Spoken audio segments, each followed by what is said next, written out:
فلسطین کے سفیر نے یہاں ٹی وی میں انٹرویو دیا، غالباً BBC کو، اور سوال کرنے والے کے جواب میں کہا کہ حماس ایک ملیٹنٹ گروپ ہے، حکومت نہیں ہے، اور فلسطین کی حکومت کا اس سے کوئی تعلق نہیں ہے۔ لیکن ساتھ ہی یہ سوال بھی اٹھایا، اور ان کی یہ بات درست ہے کہ اگر حقیقی انصاف قائم کیا جاتا تو یہ باتیں نہ ہوتی۔ اگر بڑی طاقتیں اپنے دوہرے معیار نہ رکھتیں یا نہ رکھیں تو اس قسم کی بد امنی اور جنگیں دنیا میں ہو ہی نہیں سکتی۔ بس ان دوہرے معیاروں کو ختم کرو تو جنگیں خود بخود ختم ہو جائیں گی۔ یہی باتیں میں اسلامی تعلیم کی روشنی میں ایک عرصے سے کہہ رہا ہوں، لیکن سامنے تو یہ کہتے ہیں ٹھیک ہے ٹھیک ہے، لیکن عمل کرنے کو تیار نہیں۔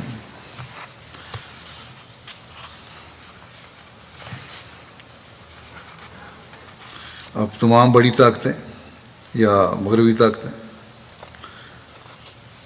انصاف کو ایک طرف کر کے فلسطینیوں پر سختی کے لیے اکٹھی ہو رہی ہیں، اور ہر طرف سے فوجوں کی بھجوانے کی باتیں ہو رہی ہیں،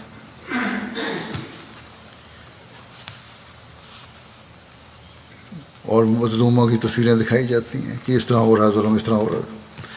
غلط سلط رپورٹیں میڈیا میں دکھائی جاتی ہیں اور آ جاتی ہیں۔ ایک دن یہ خبر آتی ہے کہ اسرائیلی عورتوں اور بچوں کا یہ حشر ہو رہا ہے، ان کی یہ بری حالت ہو رہی ہے۔ اگلے دن پتہ چلتا ہے کہ وہ اسرائیلی نہیں تھے، وہ تو فلسطینی تھے، لیکن اس کی میڈیا میں کوئی معذرت نہیں ہوتی، اور کوئی ہمدردی کا لفظ ان کے لیے نہیں کہا جاتا۔ یہ لوگ جس کی لاٹھی اس کی بھینس پر عمل کرتے ہیں، جن کے ہاتھ میں دنیا کی معیشت ہے ان کے آگے ہی انہوں نے جھکنا ہے۔ اگر جائزہ لیا جائے تو لگتا ہے کہ بڑی طاقتیں جنگ بھڑکانے پر تلی ہوئی ہیں بجائے اس کو ٹھنڈا کرنے کے۔ جنگ ختم کرنا نہیں چاہتی ہیں لوگ۔ پہلی جنگ عظیم کے بعد جنگوں کے خاتمے کے لیے بڑی طاقتوں نے لیگ آف نیشنز بنائی، لیکن انصاف کے تقاضے پورے نہ کرنے اور اپنی برتری قائم رکھنے کی وجہ سے یہ ناکام ہو گئی، اور دوسری جنگ عظیم ہوئی، اور 7 کروڑ سے زیادہ جانیں کہتے ہیں ضائع ہوئیں۔ اب یہی حال UN کا ہو رہا ہے۔ بنائی تو اس لیے گئی تھی کہ دنیا میں انصاف قائم کیا جائے گا اور مظلوم کا ساتھ دیا جائے گا، جنگوں کے خاتمے کی کوشش کی جائے گی، لیکن ان باتوں کا دور دور تک پتہ نہیں۔ اپنے مفادات کوئی ہر کوئی دیکھ رہا ہے۔ اب جو اس بے انصافی کی وجہ سے جنگ ہوگی، اس کے نقصان کا تصور ہی عام آدمی نہیں کر سکتا، اور یہ سب بڑی طاقتوں کو پتہ ہے کہ کتنا شدید نقصان ہوگا، لیکن پھر بھی انصاف قائم کرنے میں کوئی توجہ نہیں ہے، اور توجہ دینے پر کوئی تیار بھی نہیں ہے۔ ایسے حالات میں مسلمان ملکوں کو کم از کم ہوش کے ناخن لینے چاہیے، اپنے اختلافات مٹا کر اپنی وحدت کو قائم کرنا چاہیے۔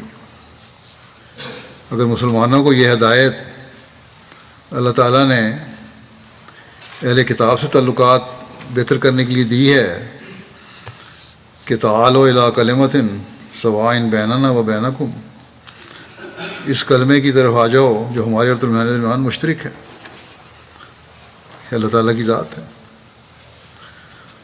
تو مسلمان جن کا کلمہ مکمل طور پر ایک ہے کیوں اختلافات ختم کر کے اکٹھے نہیں ہو سکتے؟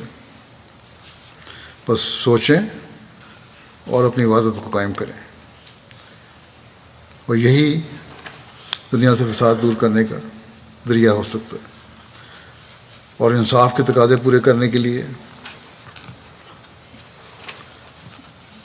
مظلوم کے حقوق ہر جگہ قائم کرنے کے لیے بھرپور آواز اٹھائیں، پھر ایک ہو کر. ایک ہوں گے، وحدت ہوگی تو آواز میں طاقت ہوگی، ورنہ معصوم مسلمانوں کی جانوں کے ضائع ہونے کے یہ لوگ ذمہ دار ہوں گے، وہ مسلمان حکومتیں ذمہ دار ہوں گی.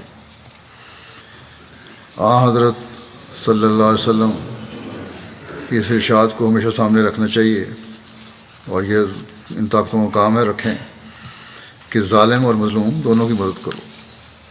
بس اس اہم بات کو سمجھیں.